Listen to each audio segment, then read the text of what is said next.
Hello everyone, welcome back to my channel. My name is Brittany. This is the Brittany React Show.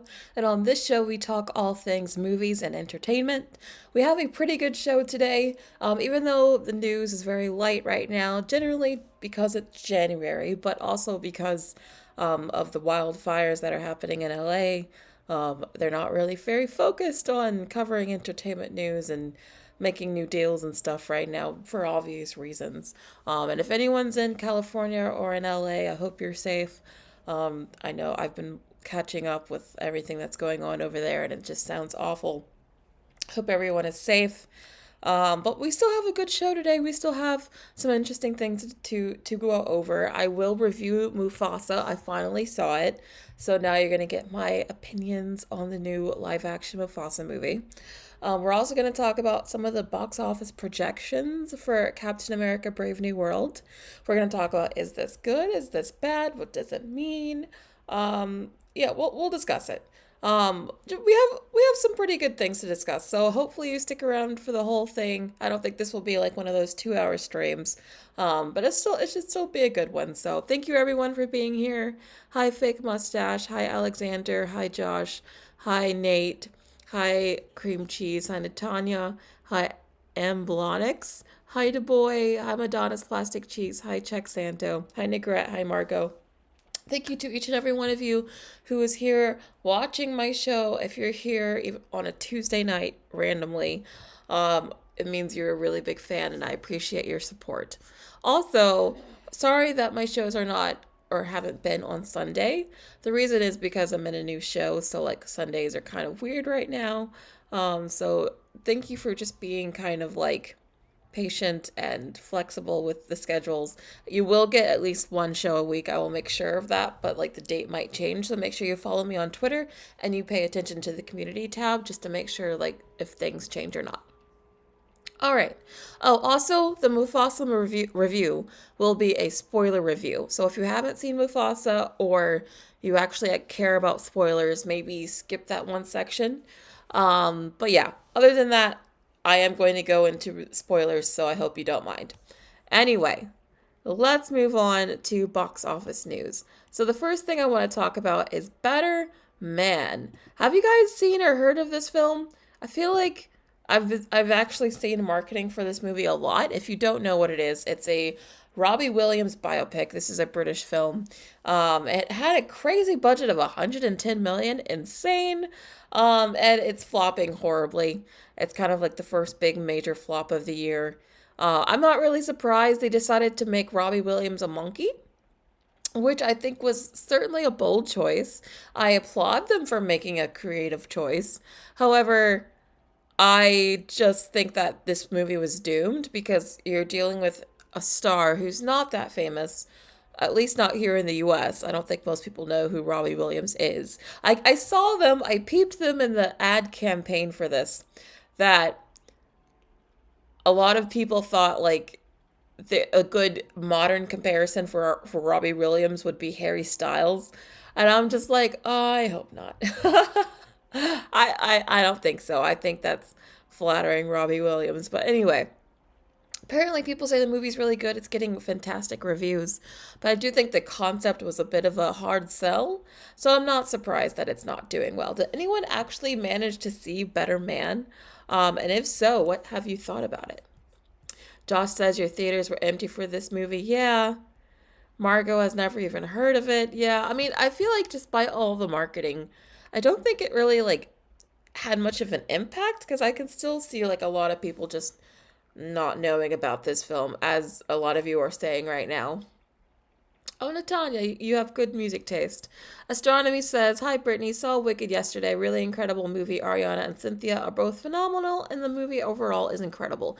Fully agree. I'm so happy that Wicked's doing well. It's about to pass 700 million, by the way, which is huge. And I didn't have a tab for this, but in fact, it made like 70 million in a week on digital. So that's really, really good. That means it's making money in theaters, it's making money at home. Wicked is like a clear success story at this point. No one can argue that, which I think is fantastic. Um, Abalonic says, I've seen the marketing, but the monkey thing really threw me. Yeah, I feel like the monkey thing probably threw a lot of people because it just feels very strange. It's like, why are we talking about this monkey? Why? I don't know. I appreciate them for going for something, but I don't know how I feel about this, to be honest. But anyway, moving on. Another big story is that Mufasa passed 500 million worldwide. Now, as you guys know, I didn't think this movie had a chance at doing as well as the last live action Lion King movie, simply because it's a spin-off of one of the characters and it's not directly based on like one of their animated films. So I'm not surprised it did less, although this is considerably less. Like I think the live action Lion King made something like 1.6 billion. So yeah, this is quite a decline in revenue. Um, Although I think it's enough that like it's not. I mean, honestly, this still made more than I expected. I thought this would do even worse, just because I wasn't feeling the hype or the interest for this movie.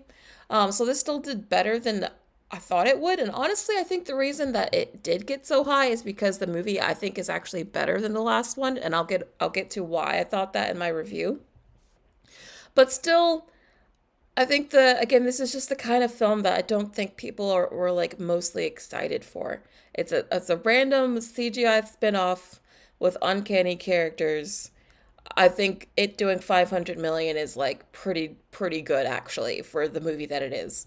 Now, will it make its money back? I don't know. I mean, I think the budget for this was crazy. It'll probably make its money back like on digital or whatever, but I think it did well enough that it's at least not an embarrassing flop, but it obviously is a huge decline from the first movie.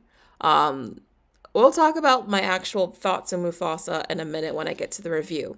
But for the people who thought this movie would flop, did this do better than you thought it would, or was this about what you expected? Yeah, fake mustache. I totally agree. I don't like the documentary look. I really don't like how they decided to go so hyper realistic with it. I really don't like that. Josh Loves Movie says at least Dogman is coming to prevent Mufasa from hitting a billion. I don't think Dogman is the reason Mufasa is not hitting a million, I gotta say. The boy wants to throw tomatoes. Yeah.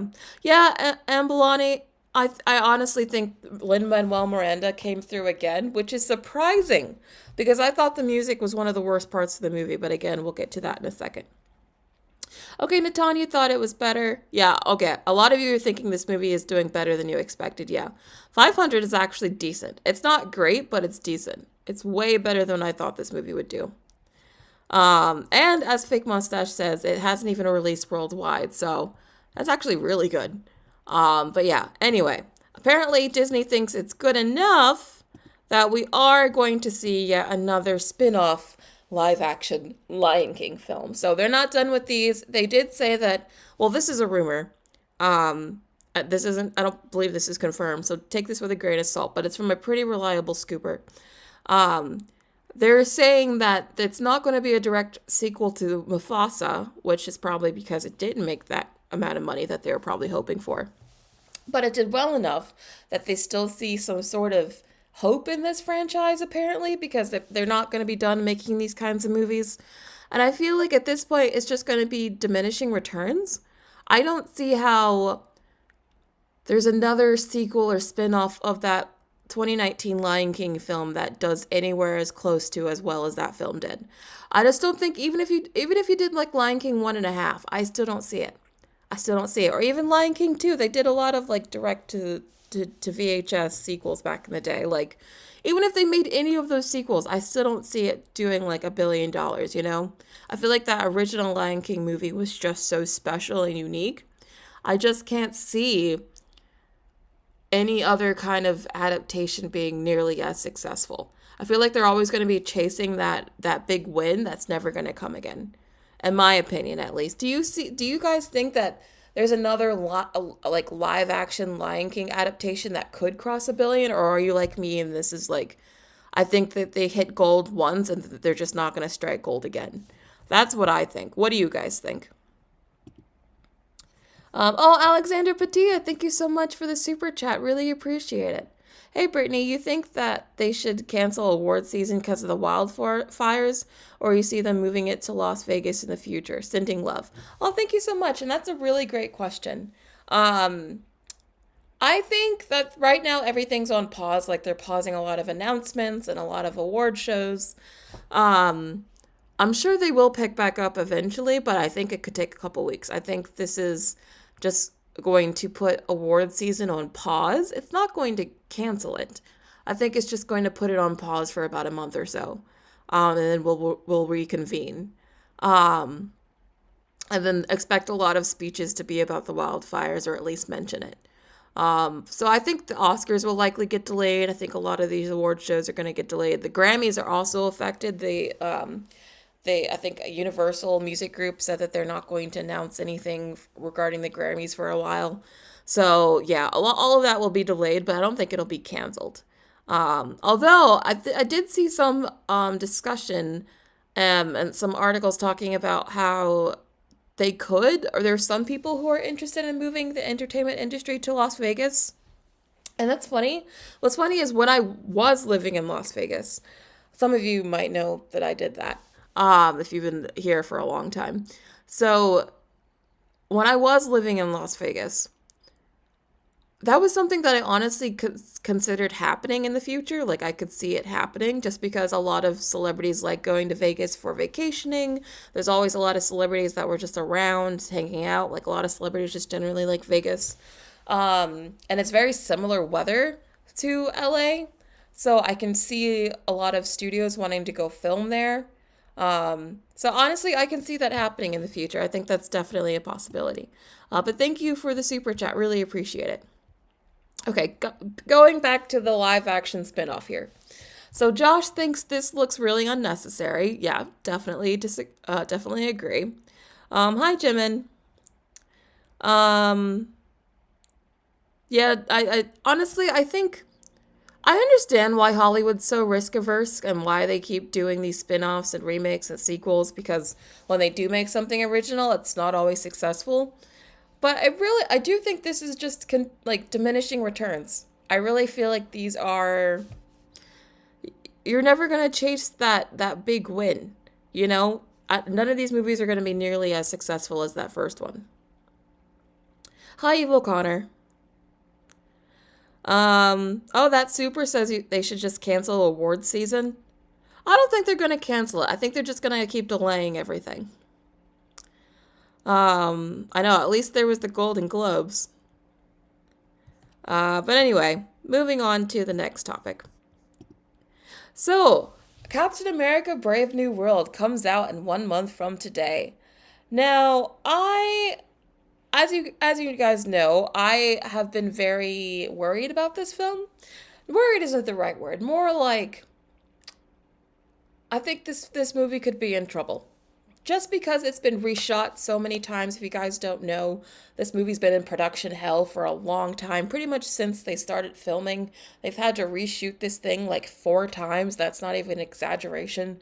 The rumored budget is somewhere like over 300 million, possibly 400 million. Again, those are just rumors, but with how many times they've had to reshoot this movie, I would not be surprised if the budget's that high.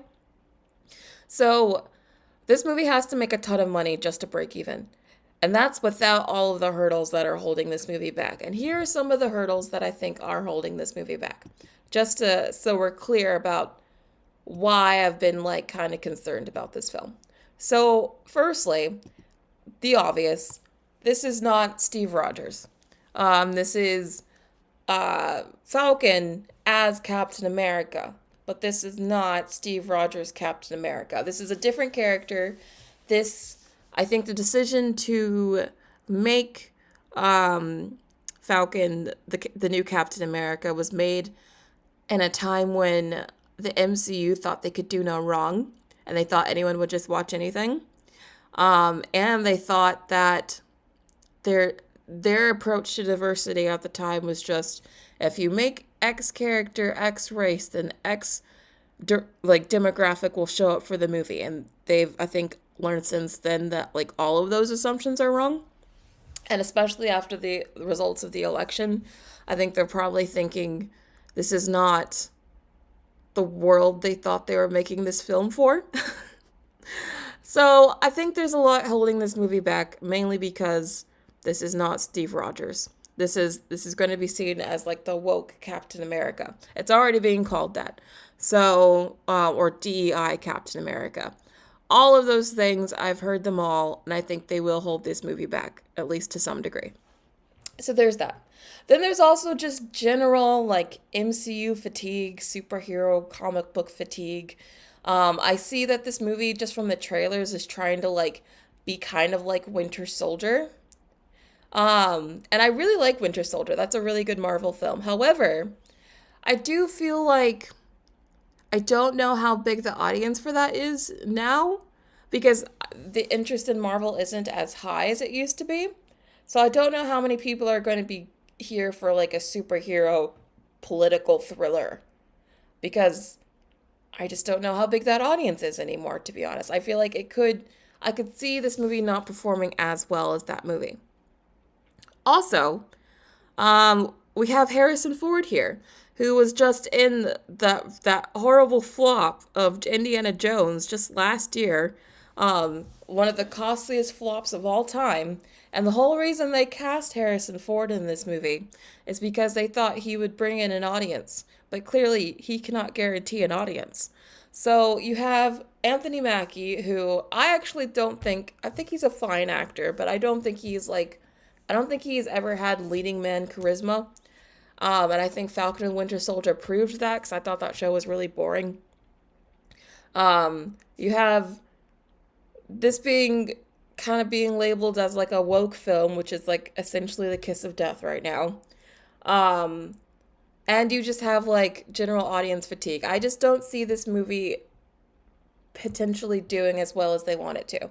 Those are my reasons anyway. I could be wrong, and let's talk about what the projections are, just so we're all on the same page. So according to Deadline, very early tracking is suggesting that this movie might open between 86 million and 96 million at the domestic box office. Now, if you're wondering, is that good? Is that bad? Well, it's actually, talking of Winter Soldier, it's actually similar to what Winter Soldier opened with. Winter Soldier opened with about 95 million, which would put it in that range, and it went on to make $714 million worldwide. However, I actually remember way, way, way back when that movie came out, and I remember that, like, I think word of mouth really carried it.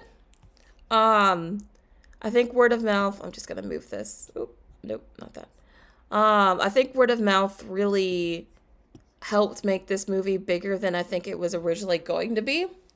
Because 95 million is a good opening, but it's not as strong as like a lot of Marvel's biggest openings. Like Marvel is capable of pulling out like 150 million plus opening like that. I mean, they just did it recently with Deadpool and Wolverine.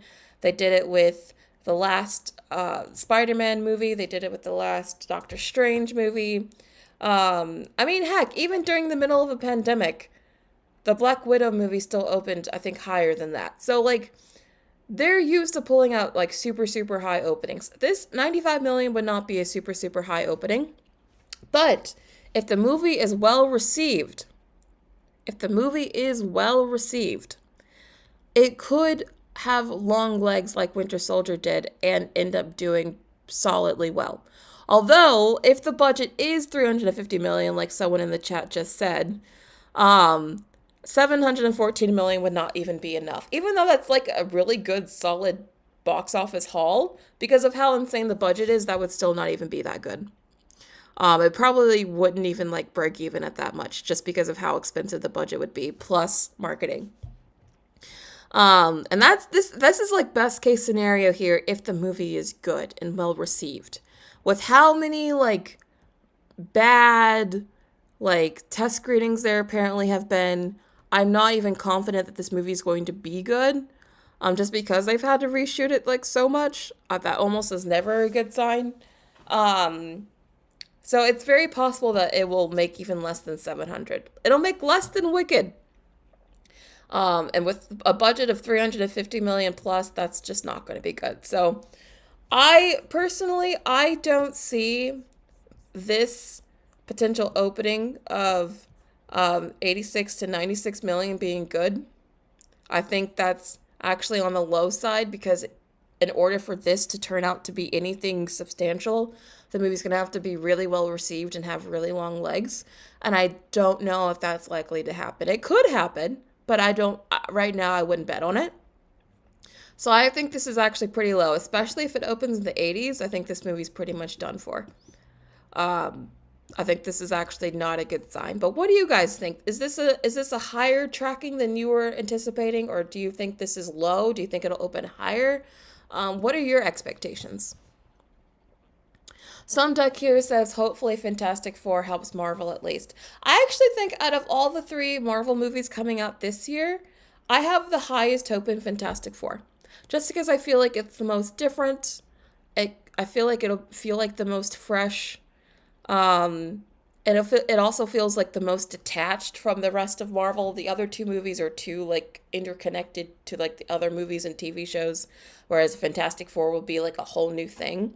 So I actually think out of the three Marvel movies this year, I think Fantastic Four has the best shot at being like an actual hit. Okay, Prototype says this sounds about right. Du Bois says, my big criticism for this movie is if they wanted to make a movie out of Sam and Bucky, that could have worked. Just call it something else because it's not Captain America. Well, that's the thing. Bucky's not even in this movie, which is the crazy part. Y'all, Bucky is not even in this movie. Can someone please explain to me why they had that entire TV show on Disney Plus, Falcon and the Winter Soldier, and it seemed to be like really about building up this friendship and making them close, and then they finally give us a Captain America movie and Sam's not in it. He's in Thunderbolt. Like, not Sam, Bucky. Like, Bucky's not even in it.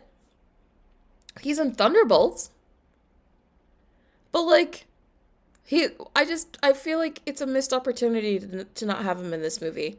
And it kind of feels like they pulled a How I Met Your Mother on us, where it's like, they had a whole show, a whole season about one thing, and then at the very end, they like switch it and make it something else.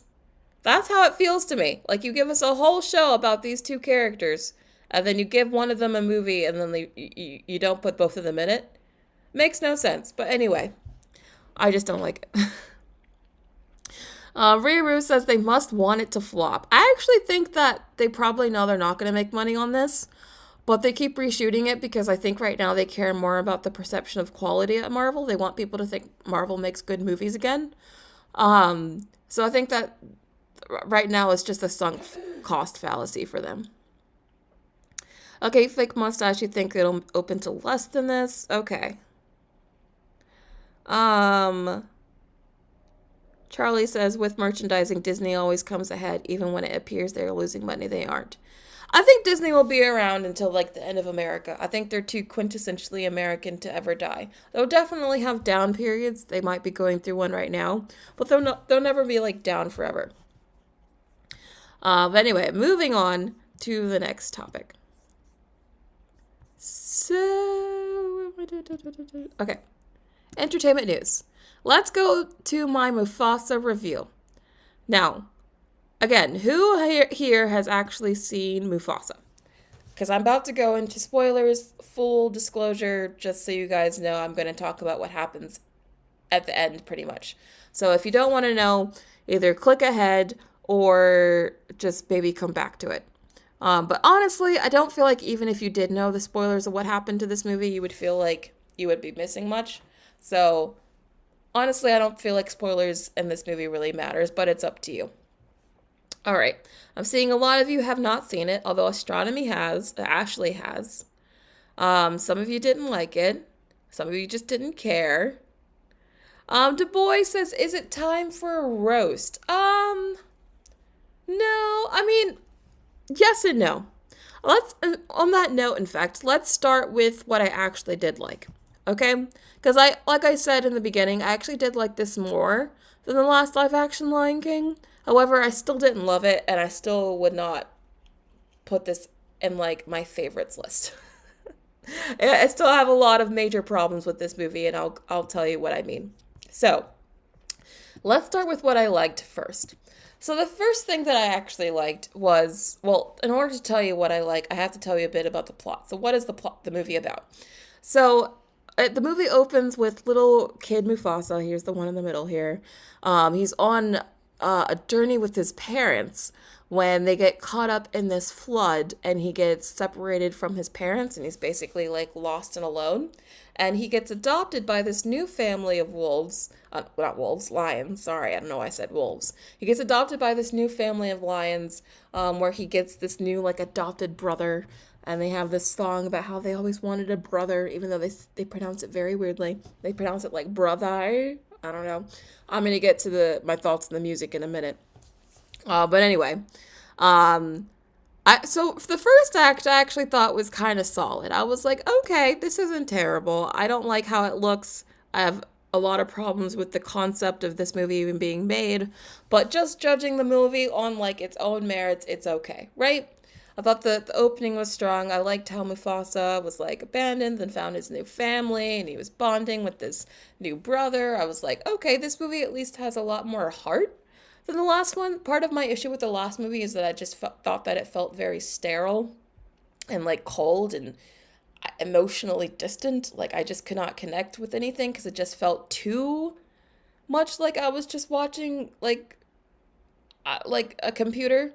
And that kind of goes into like some of the things that I didn't like about this movie. I still feel someone on Twitter said that they thought the lions looked good. And I have to say, I don't agree. I chose this picture for a reason. They did decide to make the characters, that the animals, a bit more expressive than the first movie, which I appreciate, as you can see in this picture. However, what you can also see in this picture is that it looks fake. It still looks very fake. It doesn't look like I'm looking at a live action movie. It looks like I'm looking at an animated movie that is very hyper realistic. But there's never a single frame in this movie where I'm like, I actually believe this. I actually believe these animals are real and actually talking to me. There was always this level of like uncanniness to it where it just completely took me out of the film. Like there were just several shots, in fact, where I felt like the lighting in particular was just so like overexposed and flat that it just kind of made the animals look even more unrealistic or more sort of like digital looking. And the uncanniness of it just took me out of the movie. I still, that's my whole problem with doing these movies in the first place, is that they're trying to aim for like hyper realistic, and they can only go so realistic because we have made a lot of advancements in technology and CGI and all of that, but we are still not good enough that we can pass off life believably, in my opinion. I still feel like we are light years away from that. And this movie just proves it. In fact, I was so distracted by how this movie looked that it got me thinking about AI, and I want to make an appointment. I know you guys hate AI, just give me a second to explain why this movie actually was making me think of AI, but also why I think AI will not completely take over. Because I asked Grok, if you guys know what Grok is, it's the AI on Twitter. I asked Grok to give me a picture of a live action Mufasa from like a live action Disney movie. And this is what it gave me. This doesn't look too far off from what's actually in the movie. Are you guys seeing the similarities here and how like it looks realistic but like still digital and fake and uncanny, and there's something off there? But this is how the movie looked. Even down to the lighting is very similar. And this is just like an image I got from freaking Grok on Twitter. Okay? As I was watching the movie, I was like, I actually don't think that people are going to want to watch an entire movie of just AI images. Even once AI gets a lot better and you can do a lot more with it and there's more consistency and all that, I still think that just like how we complain about too much CGI now, I feel like people will complain about there being too much AI, and like people just want something real. I feel like when there's too much that's not real, but you're trying to make it feel real, there's just like a level of uncanniness that makes a lot of people, including myself, check out. And I feel like that's what AI is going to be. I feel like AI will be used to make a lot of like slop content for social media, basically. But as far as like it being taken seriously as like a full art form that will go to like music, I mean not music, but like movie festivals and win Oscars and all of that, I actually don't think it will ever be good enough for that. I think AI video, AI movies will largely be used for like social media content. I just can't, I don't think it'll be a full replacement for like actual real movies. And watching this Mufasa movie gave me that realization because I was like, I would not want to watch a full AI movie because this is exactly what it would look like. And I did not like it. So yeah, that's how much the visuals bothered me. Beyonce was in this movie, but she has a very small role. Um, that super says they will. Most things will be AI. You give people too much credit. True, true. Maybe I'm being too optimistic here. Maybe people won't care about how weird and uncanny it looks, but I don't know. I actually think there might be a line of where it's just too much digital stuff. It's too much fakeness people check out. I mean, that's why people are already complaining about all the CGI now. Um, Thaneros says when people make AI images, they don't change the lighting. That's why it looks AI. If you change the lighting, it won't look AI. But the movie looked AI. The movie looked AI. I don't know. Josh says, what did you think of Blue Ivy's acting? I mean, she was okay. I mean, it wasn't like anything to like. I'm not like, oh, this is a future Oscar winning actress in the future. I'm not saying that. Um, but she was okay. She was good. I think for what, like an 11-year-old, she was all right. But anyway, I just had to bring that point up because it really kept coming to my mind as like, this movie looks like AI. I don't think I like this.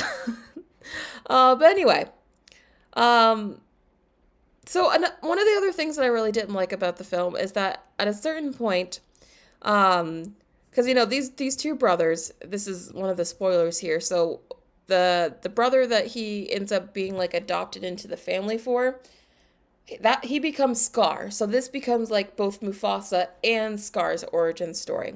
So this is about how like they were close as kids, but then how they like came apart as adults. But what I didn't like was how they decided to like break up the brothers, how they decided to give them conflict between each other, because I thought it was done very lazily. So what happens? So at a certain point, there are these like white lions that are really, really big, really fast, that are able to dominate the other pride of lions that Mufasa was adopted into. And so they attack that whole tribe, and that leads Mufasa and his brother Scar, who I think is named Took. They have to go off onto a journey to basically away from that area because it's not safe anymore, as they're trying to like run away from these white lions. But also they're trying to find Mufasa's lost parents. So a large part of this movie is actually like a journey. It's just like these characters walking from one place to another, which also kind of like adds to like a very slow pace. I was definitely bored a lot in this movie, not gonna lie. This is one of those movies where you're like just kind of barely tintillated.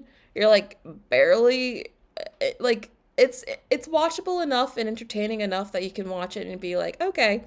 I mean, I'm not like itching to go on my phone. I was able to like lock in and watch it, but I was also slightly bored at the same time. You know what I mean? Like it's one of those movies where it's kind of interesting, but also kind of not. And I feel like the reason why it was kind of not interesting is because a large part of this movie is just these characters walking around, and I was very bored by that. But anyway, getting back to my original point. So how Mufasa and Scar break up is that there's a love triangle. In the original, like, 1990s animated Lion King movie, Mufasa has a wife, right? So this is about how he meets that wife as well. So they just, on this long journey that they're going on, they happen to run into her. this female lion, right? Um, the Scar likes this woman, and at first Mufasa tries to help Scar like get together with the female lion, but the female lion decides to choose Mufasa. And so Scar gets super jealous, and he's like, "Oh, you betrayed me. You betrayed me. Now I'm going to be evil, and I'm going to make sure these white lions eat you and all of these other animals." And I was just like, whoa, what? Your motivation does not make sense. Your motivation does not make sense. Um, I felt like the reason why the two brothers started hating each other was really lazily done. Like, really, you're just gonna like give them a love triangle, the most like basic and predictable story thing you could have given them. And also, it wasn't even just like a regular love triangle. It was one of those dumb love triangles where like I said, Mufasa actually was trying to help Scar get with this girl. So he was like lying and saying that things that he did, Scar actually did. And I hate those kinds of stories. I hate them so much. They're like such a pet peeve for me. So I was just like, I just felt like the reason why they started hating each other essentially was so dumb. Like, really, all of this. So now it kind of cheapens the Lion King a bit, like the original 1990s Lion King. Because it's like, if we're saying the origin story here for these characters and why Mufasa and Scar hate each other so much and why Scar eventually goes after Mufasa's son, is because he took his girl. I just find that to be really dumb and lazy. I did not like that at all. I thought that was just like the cheapest excuse they could have come up with, and I was not satisfied. I was like, this is dumb. This is really, really dumb. Um, Josh agrees you did not like the love triangle. No, the love triangle was extremely forced, and it was like, and the girl, just like the female lion, I forgot her name, sorry, but the one that becomes Mufasa's wife, she just comes out of nowhere. She's literally like a stray they just happen to pick up as they're traveling. It's not even like they run into her in an interesting fashion. It's literally just like, oh, the plot needed her here, so now we're going to pick her up and add her to our group. Like a large part of this movie and why I think it has pacing problems is like these characters are just walking around waiting for things to happen because of the plot. Not like they're actually driving the plot. It's just like stuff is happening to them. But anyway, I did not like that whole dynamic. The whole love triangle thing was one of the worst parts of the movie for me. I see some of you who did see the film agrees with me. Um, Evil Cotter. You're funny. Du Bois says, wait, they seriously went for the sad backstory shtick for Scar and it's just being shafted in a love triangle? Yep, that's literally what happens in the movie. I know, it's really dumb. I hated it. That Super says, well, I think he also blamed Mufasa for his parents and pride being killed off. Yes, there's also that. However, I didn't think that made much sense anyway, because at the end, this is another spoiler, Scar starts to team up with the white lions that killed his family. And it's all because he's still upset at Mufasa for being like the favorite or whatever. And it's like, I felt like that motivation also didn't make any sense. Like, he was just so quick to betray his brother for over something I didn't feel like made much sense for him to blame him for. So I just felt like a lot of the motivations didn't really make sense behind why Mufasa and Scar grew to hate each other and why Scar hated each other. Even at the very end. The very, very, very end also doesn't really make a lot of sense. Because how he gets his scar is by like one of those white lions scratching his face. And he gets that scratch because Scar is trying to save Mufasa in that moment. So at the very end, they even give him like a redemption moment to save Mufasa, betray the white lions that he had started to align with. And that's how he gets the scar. So even though they have this moment where they're like fighting in the cave and they decide to like, Mufasa and Scar decide to team up against the white lions and they win. You would think the way that the movie presents that ending, that now the two brothers are good again and that they can make up. But no, Mufasa still decides to banish Scar and not just banish Scar, but also like decide that he can no longer call him Took, which is what they called him the whole movie. He becomes Scar at the very end. He's like, I can no longer even like utter your name. And it's like, well, I guess I'm gonna call you Scar. And that they give him an origin for like how he gets his scar, or I mean how he gets his name. And I just felt like that also didn't make much sense because, like, why did they decide to give Scar a mini redemption arc if, like, Mufasa was still going to be mad at him and, like, banish him anyway? It kind of doesn't make sense. It kind of makes The Lion King not really make sense because now it's like, why does Scar still resent Mufasa so much that he wants to kill his son if, like, what they show in this movie is that they make up at the end? So that didn't make sense to me either. It kind of like, honestly, I think some of this backstory makes the stuff in The Lion King actually less interesting. I think this actually hurts The Lion King because some of this backstory doesn't make much sense and kind of muddies up a lot of the character motivations. Um, yeah, like I said, I did like some of it at the very end of the movie. When this whole movie, they've been walking back to this place called Malele, where that's where Mufasa thinks his parents will be. And of course, at the very end, he does get to reunite with his mother. And I thought that scene was very touching. That actually even made me tear up a little bit. I thought that was a very sweet moment. I love the stuff with his parents. I do think that this movie had more heart to it than the last one at the very least. So that's why I think it's at least better. But I still think it has a lot of pacing problems. I think a lot of the character motivations don't make much sense. I think the CGI still looks very uncanny and dull looking. So for that reason, I'm gonna have to give this movie a 6 out of 10. Yep, a 6 out of 10. But what do you guys think about this movie? If you've seen it, oh wait, hold on, I forgot one more thing. Yes, I'm giving the movie a 6 out of 10, but there's one more thing I forgot that I wanted to talk to you guys about. And that's the music. Oh god, the music. The music. I also did not like the music. And I like Manuel Miranda. I've liked some of the things that he's done. I've liked some of the things that he's made over the years. But I gotta be honest, I feel like he's pretty much hit and miss, and he misses a lot. I feel like he misses more than he hits, but when he hits, he really hits, like he did with Encanto. Um, but he's had a lot of misses. Like, if you guys remember, he also did the music for In the Heights, and that movie kind of flopped. Well, he didn't. Sorry, he didn't. Well, yes, he did create the music for In the Heights, but like again, the movie didn't do very well. He also had this original Netflix film with what's his name, Spider-Man, Andrew Garfield in it, and I really liked that movie. It was called Tick Tick Boom. I thought it was really good actually, but that didn't do very well. And I don't think like any of the um I don't think like any of the music charted or did any like it didn't really like have any impact. So not all of his soundtracks are a hit. I feel like this is one of those that was definitely not a hit for me. I don't think the music in this movie was very good. I think a lot of the songs went viral in this movie, but for bad reasons. It's usually people making fun of the music, not people like being excited and singing along with the music, like in Encanto. And also why I didn't like the music is because the lyrics were very plain. Like the lyrics were very like basic. Like I feel like the lyrics of the original Alan Menken songs were a lot more poetic and complex and still singable.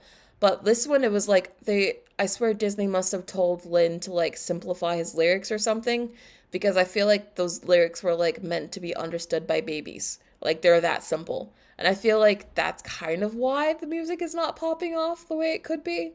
Like literally one of the songs is the big villain song in this movie is like the villain singing bye bye like a baby. He's like, "Well, you better bye bye." And I'm like, "Why are you singing bye bye?"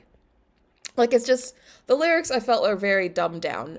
So yeah, I did not like the music. So yeah, overall, I do have to give this movie about a 6 out of 10. I don't think it was awful. There was enough in it that it was at least watchable. Like I said, I did like the moment with the mom in the end. Um, I thought there was some heart there. I feel like the director, what's his name, Barry Jenkins. I feel like he actually tried I can sense his artistic vision trying to bleed through. But overall, for the issues that I described, I still can't say I loved the movie or I thought it was great. I still think it has a lot of issues, and I wish they wouldn't continue with the series because I think a lot of the issues stem from the fact that it's just a CGI monstrosity. But it doesn't look like they're going to stop anytime soon, so oh well, all I can do is complain. But anyway, those are my thoughts on the film. I do have some super chats that I missed, so I want to get to those first. Thinneros, thank you so much for the super chat. Have you seen Netflix's Mowgli? The animal CGI was the perfect blend of realism and expressiveness. I mean, I haven't seen Netflix's Mowgli, but I did see the Jungle Book. And I thought the Jungle Book had actual good CGI, and I thought the animals didn't look too bad or uncanny. I don't know what happened here. Maybe it's just because Jon Favreau wasn't involved. I don't know, but it just does not look good. I don't think this movie looked visually good. D also has a super chat. Thank you so much for the super chat. Thank you. The movie sounds awful, so I'm glad I didn't see it. Do you have a favorite part? Yeah, probably the part at the very end when he has a reunion with his mother, because I just like reunion scenes. They always get me. So that was nice. But yeah, that was probably the best part of the movie. But yeah, what are your thoughts on the film? What would you rate it? Anything, any comments on anything that I said in my review? Rodney says it's awful.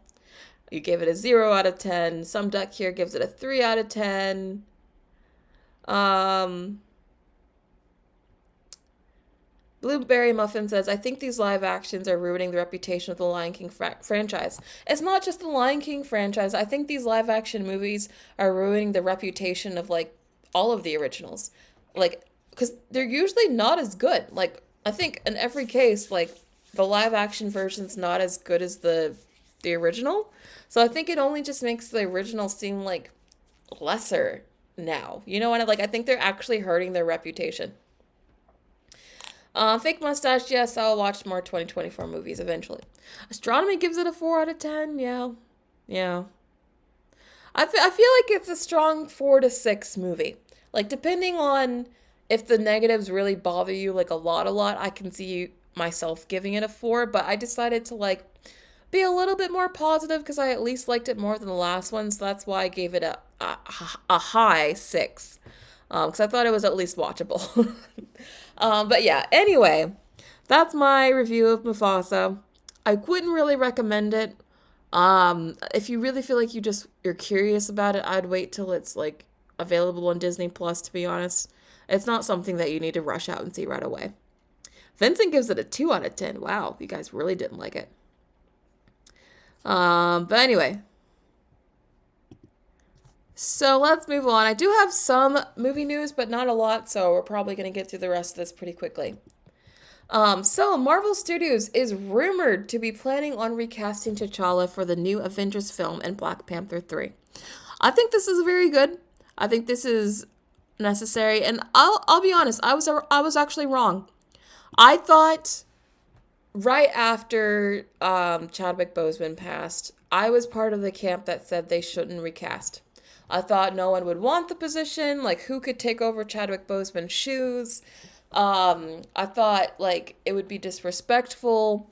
So I was in the camp of, like, I don't think that we should recast him. However, I will admit, after seeing what happened with the second movie, I think I was wrong. I do think I was wrong.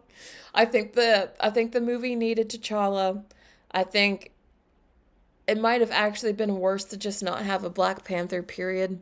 And now they're going to have to like do some weird convoluted backdoor plan to try to like put a T'Challa in there somehow. And it's going to be weird. It's going to involve the multiverse somehow, some way. And I'm so sick of the multiverse. And it just sucks. The whole situation sucks. I wish Chadwick could still be here playing this role, but I guess at this point, the best thing they can do is just recast. If they do recast, I can see them going with someone like John David Washington, Denzel Washington's son. I can see them going for someone like that. I would also like the dude that played Andy from Alien Romulus. Maybe he's not the vibe. He's probably too soft, but like I liked him a lot. Maybe he has like he can go work out or something. I don't know, but I can see him in the role too. Who would you recast as T'Challa? What are your thoughts about this? Eugene says, let's act like Black Panther 2 didn't happen. I liked Black Panther 2 more than most. I don't know. I really related to Shuri, and as someone who has like a close relationship with my mom, I really related to seeing Shuri and her relationship with her mom. So I feel like what black men got out of Black Panther 1 is like what I got out of Black Panther 2. Because I actually liked it more than Black Panther 1. I thought Black Panther 1 was just okay. But I connected more with Black Panther 2. So I don't know. But I understand that's like a unpopular opinion. Um, yeah, it's going to be really hard to fill his shoes, that's for sure. Okay, so Alexander's team John. Okay. Alexander likes John David Washington as well. Um, Lil Danny says, didn't they have a funeral for T'Challa? Yes, they did, which is why I think they're probably going to do something stupid with the multiverse, and I don't like that, but I don't really see how else they're going to do it. Um, Tanisha wants them to cast Robert Downey Jr. He's just a dude playing another dude, maybe. I don't know. Anyway, let's move on. So, Andy Muschietti has all the excuses for why he thinks The Flash flopped except the correct one. So, let's explain what's going on here. So, you guys remember The Flash with the menace to Hawaii that is what's his name? Oh, why am I drawing a blank? The dude that was, that played the Flash. Why am I drawing a blank? Sorry. Chat, help me out. I know his name. It's just not immediately coming to me. He was also in Perks of Being a Wallflower, and I thought he seemed so cool and like he had a promising career in that movie, and then just what happened? But anyway, do you guys remember the lead actor of The Flash, Ezra Miller? Thank you, Astronomy. Do you guys remember when like Ezra Miller was going on a rampage throughout Hawaii, just being a menace, right? It was like every week, every day almost, there was a new news story about something that Ezra Miller was doing, and it was always something weird, something horrible, something wacky. Um, I feel like Ezra Miller's antics and like all that negative press around him definitely had a hand in that movie flopping, but apparently it seems like the people behind the film still don't want to acknowledge that fact for whatever reason. Because if you also remember, James Gunn and the studio, it seemed like before the movie came out and like the reception was what it was and it flopped, they were actually still hoping that like people would change their mind about Ezra Miller, or they just wouldn't care, and that like the movie would still be successful and they could still work with him. Like they wanted to keep working with him. I wouldn't be surprised if James Gunn still wants to keep working with him in some capacity, because they just don't want to acknowledge that he was the problem. But anyway, he definitely was. But also the movie itself just wasn't very good. Like, do you guys also remember how like the way that they were trying to advertise for The Flash was like they had all these influencers like Stephen King, and they had freaking like Tom Cruise talking about how like amazing this movie was, and like they kept having like all these big high profile people like talk up how good the film was. Do you guys remember that? And then we actually saw the film and we saw how it was actually like dookie. I mean, I really didn't like this movie, as you guys know. I thought it was one of the worst movies that came out that year. Another movie that just looks awful too. Like, that's why I think too much AI is not never going to be popular, because I think The Flash is one of those films that definitely suffered from too much ugly CGI. So too much ugly AI is not going to be any more popular than I think the ugly CGI was in The Flash, in my opinion. But anyway, so Andy Muschietti, who's the director, thinks he kind of knows, or at least he thinks he knows why the movie didn't do well. So let me get into what he said here. But before I do that, I need to charge my laptop because it's about to die. Hold on.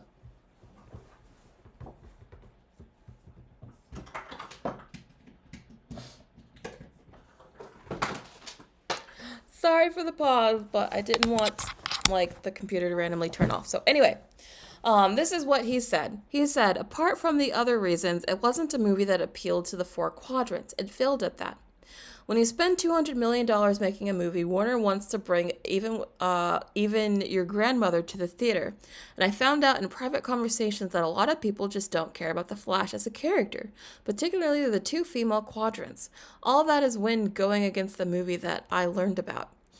So basically, he's blaming the audience. There's a bit of that. It's like, oh, not enough women like the Flash, so that's why it flopped. So he's blaming the audience there. Um, I mean, also, most superhero characters tend to appeal more towards men, even though there are some women like myself who like superhero movies and stuff like that. I don't think it's a secret to say, like, this is a genre that traditionally appeals more towards men, so it's not like it's just the Flash. Most superhero characters mostly appeal towards men. Your movie didn't flop because women didn't see it. Your movie flopped because men also didn't want to see it. So let's just get that point out first. But anyway, moving on. One of the other things he's trying to do is he's like, oh, the movie just wasn't four quadrant enough. Like, it didn't appeal to enough people. But I'm like, my dude, I don't think your movie appealed to anybody. Like, your movie flopped, like, bombed. Like, it didn't just flop, it really just bombed. Okay? Like, it was a massive disappointment. This isn't just like, oh, only one quadrant showed up and no one else did. This is like no one cared. No one was interested. You got none of the quadrants. Like, the fact that he is still trying to, like, blame this on the popularity of the character or women for not wanting to go see the movie is just crazy. Like, how do you make a movie like The Flash? How do you make that kind of movie with, like, that ending where they're all just on, like, some generic, like, sidewalk somewhere, and the horizon's always permanently in the middle, and just the lighting and the CGI looks ugly as hell. Like, how do you make a movie like The Flash where you have sequences like that, right? Scenes like that look like that, right? And your main takeaway is this must be women's fault. How do you come to that conclusion? How do you come to the conclusion that, you know why my movie didn't do well? It's those women. I mean, dude, for real? For real, for real? Like, for real? This is peak delusion. This is peak cope. This is peak, I don't want to look at my own actions and see that I did anything wrong. This is peak out of touchness. And this is a perfect example of, like, why Hollywood is struggling. Because they have a whole lot of people who think like this in power. And I think that's a problem. That's a real problem. What are you guys' thoughts on this comment? Do you think this is crazy like I do, or do you not care? What are your thoughts?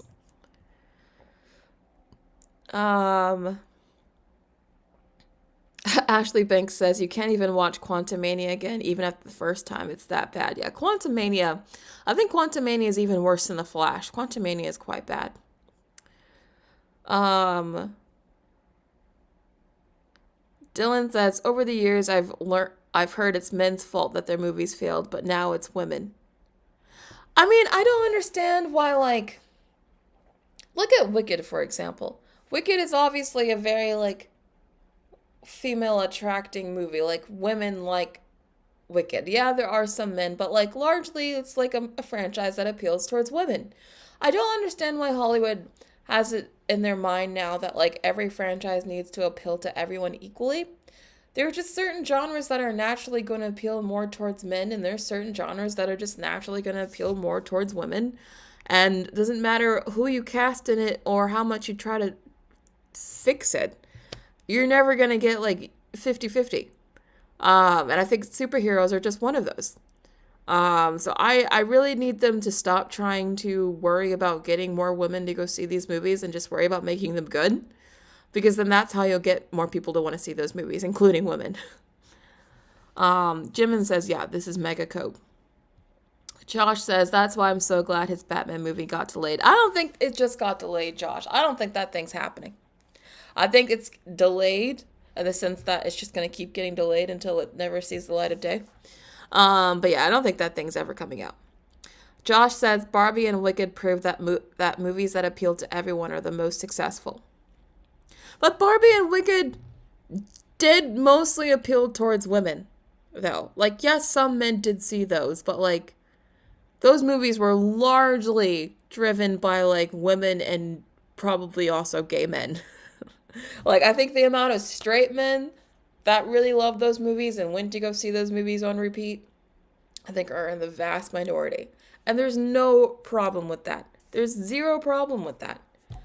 But like, I feel like trying to make superhero movies appeal towards women is like trying to make movies like Wicked appeal towards straight men. It's as equally ridiculous and not going to happen. I mean, you might get lucky every now and then, like you might get a Wonder Woman or make it an interesting character like Scarlet Witch. But for the most part, you're pretty much trying to run uphill trying to do that. Um, Du Bois says, and there's nothing wrong with that. We have different tastes and something that comes down to our gender. There's nothing wrong with that. Exactly. There's nothing wrong with having like a strong one gender having a preference over the other. Like, there's nothing wrong with that. But I think Hollywood thinks that there is, and I think they need to get out of that. Um, I mean, was I wrong, little Danny? Was I wrong? Nothing wrong with that. But let's be real. Potato Girl says women have supported superhero TV shows. Which ones, though? Which ones? I mean, not saying that there's zero, but I would be willing to bet that like a lot of people who watch those CW superhero shows were probably mostly men. I'd be willing to bet. But yeah. Anyway, moving on. Christopher Nolan's The Odyssey will have a $250 million budget, one of his most expensive films ever. So yeah, I actually think Christopher Nolan is known for being able to come in under budget, so he might actually stick to that $250 million number. But I also would not be surprised if it's actually more, and they're underreporting. Now this comes from Puck, so this is coming from a scooper. I think this is probably from Matt Baloney. So again, not confirmed, but this is a pretty solid, like, trustworthy scooper, so I trust that this is true. And also they did say that this was going to be his most expensive film ever. So 250 million is right up there with one of Christopher Nolan's most expensive films ever. So yeah, expect this movie to look like $1 billion because he made Oppenheimer with 100 million. And Oppenheimer, even though I don't like that movie, it looks incredible. It looks a lot more expensive than 100 million. So imagine what he can do with the Odyssey for 250 million. I cannot wait for this movie. This is like one of my most anticipated films coming out in the next few years. I'm genuinely so stoked. I think this is going to be like, if it's good, I think this is going to be like a classic. Like, I really think this is going to be, sorry. I think this is going to be one of those movies that like they force high school students to watch, that just like is remembered. I think this is going to be a huge movie. But what do you guys think? Does this budget sway you any kind of way? Are you excited for it like I am? What do you guys think about this?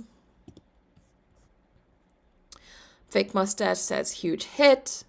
Ashley says Oppenheimer overrated. Yeah, I actually agree with that one. But I understand technically it's well made and all that, but it's also boring as sin. Boy says Interstellar was epic. Yeah, that's the last Christopher Nolan movie that I actually really liked was Interstellar. And he was able to make those space shots look epic and grand. So I can't imagine how he's going to make the Odyssey look. Josh says Tom Holland and Zendaya getting engaged is going to get more people to see the Odyssey. Yes, I actually think their couple power will definitely help this movie for sure.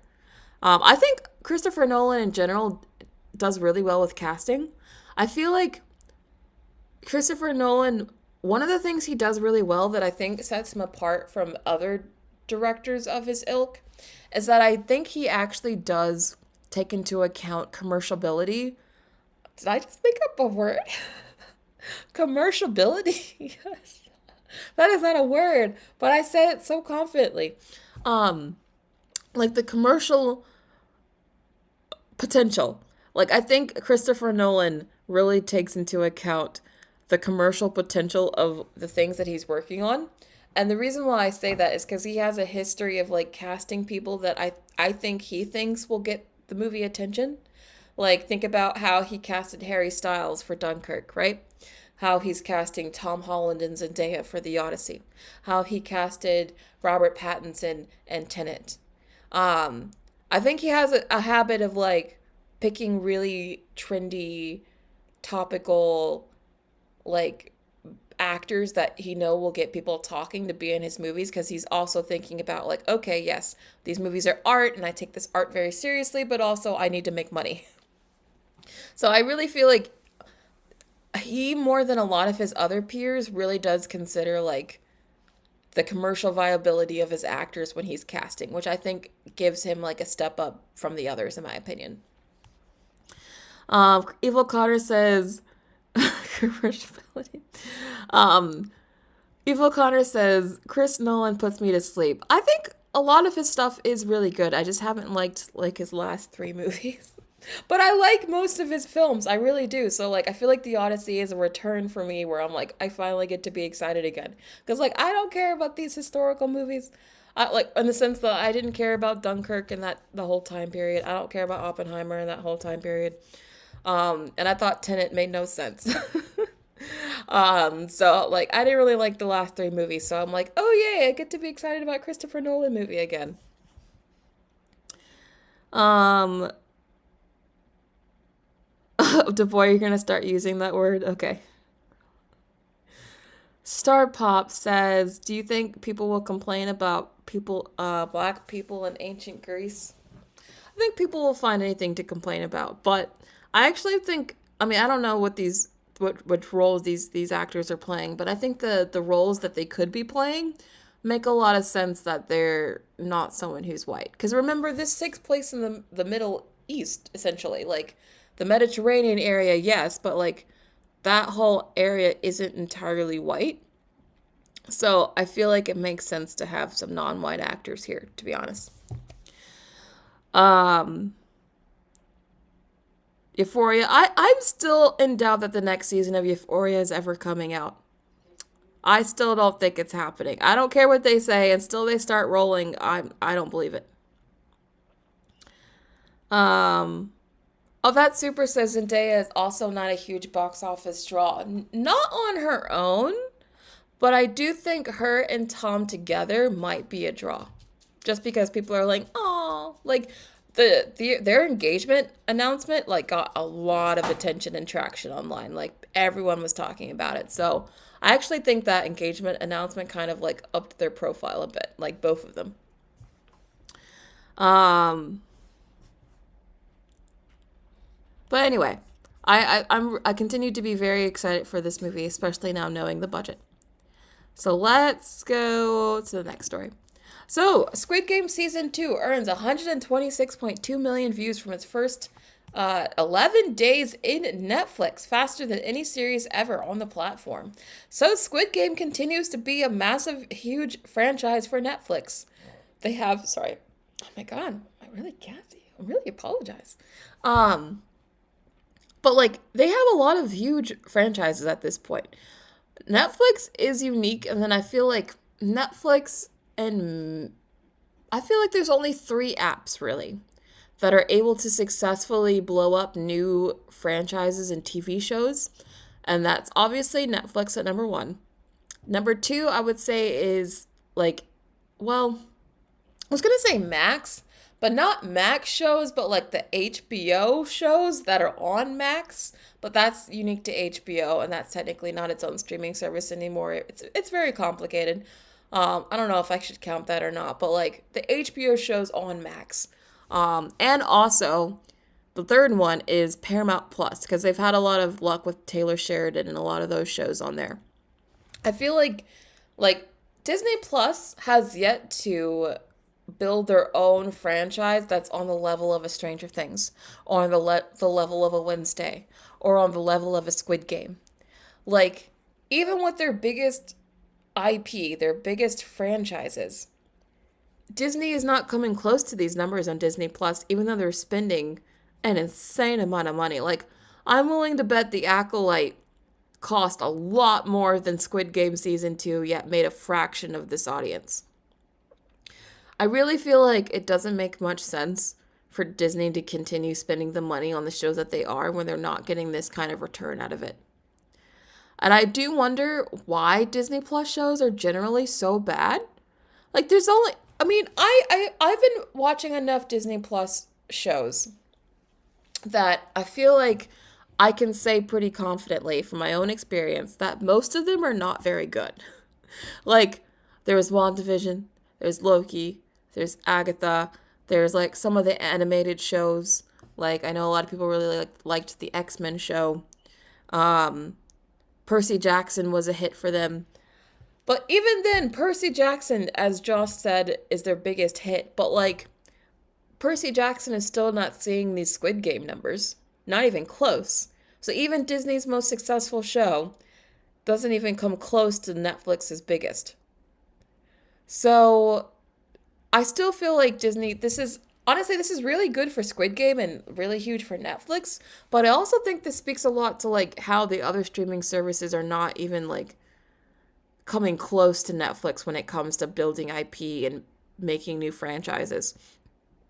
Truly, Netflix is the best one that is able to do this consistently. The others aren't even coming close. But are you surprised by how well Squid Game's doing? I still haven't gotten to the show. I will. I'm sorry. I'm so behind. But I do want to watch it. But for anyone who did see it, was it really good? Are you surprised by these numbers? Why do you think Disney's not able to like get these kind of big hit shows like Netflix does?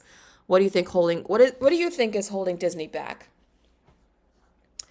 Yeah, Squid Game is definitely a worldwide phenomenon. Um, Apple has a Godzilla show, but no one's talking about it. I don't think it's really gotten big viewership.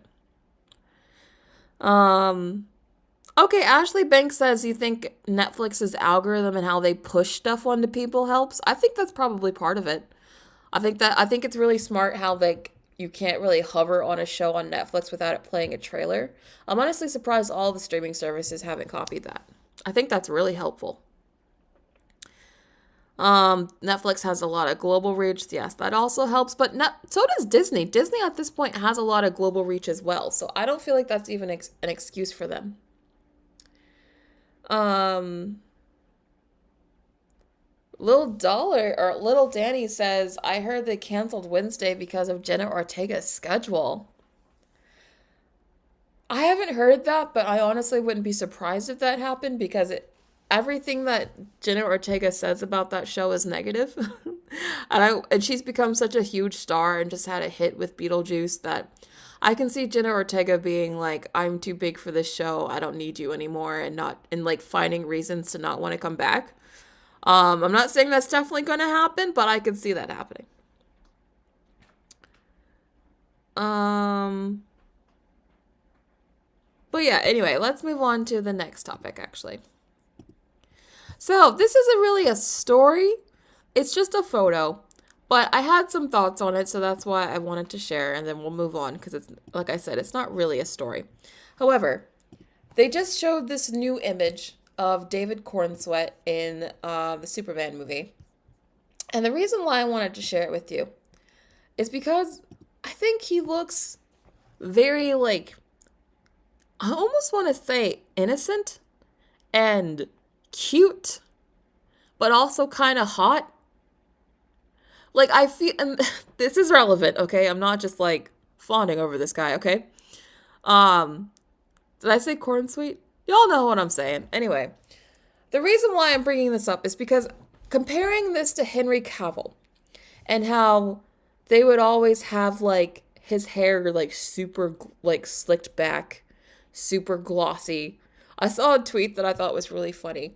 That was, like, they compared Henry Cavill's hair to like some sort of super like sociopath, like, and I can't unsee it because that's kind of the look that they gave him, and it makes sense because they wanted Henry Cavill Superman to be a lot more like just kind of like in a bad mood. They kind of wanted him to be more like an evil Superman, so it makes sense that they kind of gave him like a sociopath killer look. Compared to David Cornsweet here. who looks like very boyish. He looks very young, dare I say. I think he looks younger than even Henry Cavill did in the first Man of Steel movie. I'm not sure if he actually is younger, but he does look younger. I just feel like this is going to be a much lighter, much happier, I think much more charming and engaging Superman, just based on this one picture. Maybe I'm reading a lot into it, but I'm seeing you guys in the chat say he's got like boy next door vibes. And I think that's so perfect for Superman. I feel like Superman is supposed to be like this osh kosh gosh kind of character where he's just like kind of a dork, kind of a dweeb, kind of a dude that just like wants to help people and like he's supposed to be the do-gooder, right? And so I think it's really important that they casted a Superman here who really does pull off the boy next door vibes, which I think is going to really help his Superman. What do you guys think of this look? Do you think I'm reading too much into it, or you're like, oh yes, this sells me on Superman? What do you think about this look here? It does look like green screen. That's true. I hope it's just like the force perspective. I don't know. Evil Connor says, if you think this man is cute, watch him in Hollywood. You'll thank me later. I think I've seen a clip from that. Maybe I should watch it. Okay, Potato Girl, you said you're going to be watching it ASAP. You want friendly neighborhood Superman? Yes. Like I said in my my Superman reaction, I feel like this is going to be the Spider-Man version of Superman, and I'm so here for it. Oh, Dylan, you think the whole movie is miscasted? Interesting. Cheetah Viper thinks he looks too young. Lana says he looks adorkable. Interesting. So it seems like some of you like the sort of innocent look from him. Some of you are like, no, he's too young. He's not tough enough. I think we'll see how he actually is in the movie. But so far, I think he's winning me over. He's winning me over. All right, last story, and then this is the last one for today. Thank you all for being until the very end. And I just wanted to say that Timothée Chalamet will be the host and musical guest for SNL on January 25th. I thought this was cool to add just because this is very rare for like an actor, a non-musician, to double host and do music as well. He's probably going to do music from the A Complete Unknown, so probably some Bob Dylan songs. But I think Timothée Chalamet is continuing, as I talked about previously in another live stream. I think Timothée Chalamet is continuing to show other actors how it's done when it comes to modern press and promotion and branding. I feel like too many actors, especially the older ones, they still think the way to promote yourself is to like go on the talk shows and like do all the traditional media stuff. And I feel like Timothée Chalamet has been like trying to break the mold and do something new that will actually attract audiences today. And I feel like he's doing that very effectively. I think this is very smart. I feel like he's been very smart in how he's been promoting A Complete Unknown. Yeah, I think this is very, very, very good for him. But any thoughts about this? Is anyone a Timmy fan? I still stand by the fact that I don't like what they did with Willy Wonka, and I don't like his take on the character at all. But I do think he's a really talented actor, and I've loved him in a lot of other things. That Super says most actors hate promotion. That's true, but Timothy, I feel like he's having fun. I feel like he's had nothing but fun on this A Complete Unknown promotion, like, campaign. Like, I feel like he's just been doing whatever he wants, and I feel like he's enjoying it.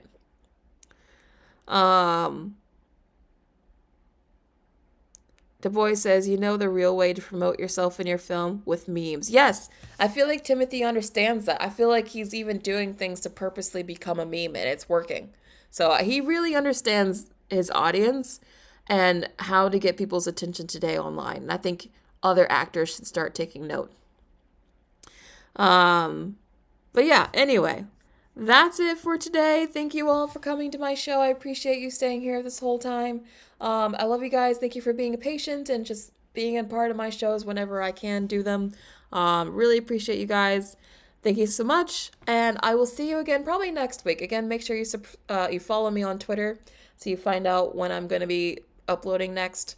Because it probably won't be on Saturday, but we'll see. In fact, I think I actually have a later start date, so I might be on Sunday. It might be on Sunday, but again, check my social media account, check the community tab, and you'll find out when the next show is. But thank you all for coming, and I'll see you guys.